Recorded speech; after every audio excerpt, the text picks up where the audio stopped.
Good morning and welcome to MarineMax Ocean View, New Jersey. Today, we're going to be taking a look at our 2017 190 Boston Whaler Montauk.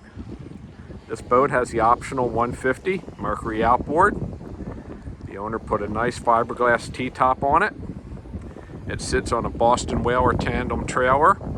You can see by the earlier pictures, it has a full cover that I just took off. We're going to get up inside and go through, and I'll point out some options for you. As we come up inside our 19, you see a very clean boat, livewell in the back with a cushion, our 150, some rod holders, cup storage, has the flip seat with storage underneath.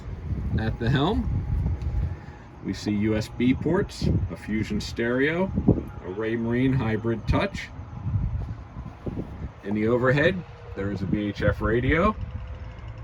The metal work is very nice. Let's go forward. Walk through bow rail.